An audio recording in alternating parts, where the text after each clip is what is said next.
tokoa dia tonga soa ato amin'ny fandaharana Jeanne Forêt Santé aty Canada indray ianao amin'izao akatoky ny farany taona izao zany dia mahafaly ahy ny manolotra anareo eto izany ny fomba fikojanan'ny vatana izay ara-pahasalamana tokoa dia ny sauna izany.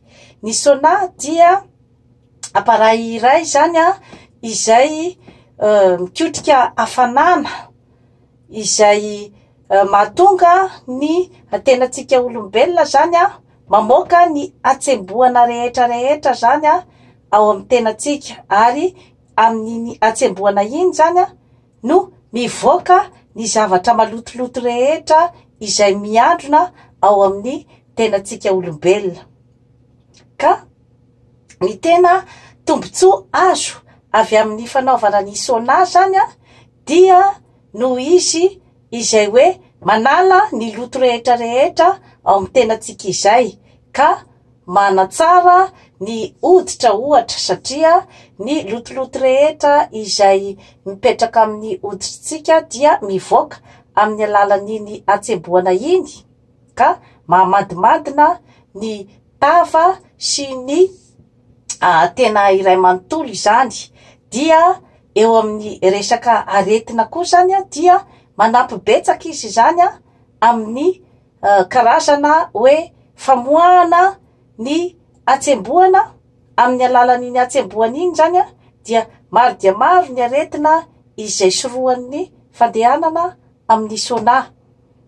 Ohatra zao hoe ny ireny arety mifindra ireny, ataontsika hoe raha ohatra zao le olona hoe voan'ny gripa ohatra, dia manampy azy betsaka kokoa zany ny fandehanana amin'ny sauna mba ivoahan'ny otrikaina izay mihotrika ao aminy. Ka betsaka mihitsy ny olona izay hoe rehefa reraka na ohatran'izany zany dia mandeha amin'ny sauna. Ka raha ny fahenoanareo ny feoko zao dia misy fièvre kely aho, misy gripa, dia amin'ny fandehanako amin'ity sauna ity dia anampy ahy betsaka de betsaka mihitsy amin'izay hoe fahasitranana izay.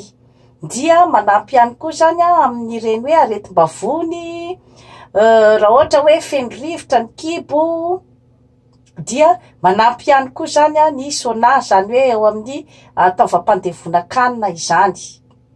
Ary ho an'ny olona izay te hanay vatana koa zany dia manampy amin'ny karazana zany hoe fanalana an'ireny ataontsika hoe cellulite ireny zany, na le tavitavy izay miandrona amin'ny tenantsika olombelona zany. Misy asany be dia be koa zany ny fanaovana ny sauna. Ary indrindrandrindra koa moa zany rehefa amin'ny andro magatsika aty zao efa la neige be aty Canada, dia manampy ihany koa na ataontsika fotsiny ara hoe amin'ny resaka ara-psikolojika ny fandehanana ato anatin'ny sauna, satria dia ilay hafanana izay azonao ato anatin'ny sauna dia manampy anao ara-psikolojika zany amin'ny hoe fiatrehanao ny atsika dia ohatran'ny tena izay hoe avy any amin'ny tany mafana dia mandre ohatran'ny hoe karazana exotisme kely zany, mba hoe rivotra mafana ohatran'ny any Madagasikara zany ny tenako amin'izao fotoana izao.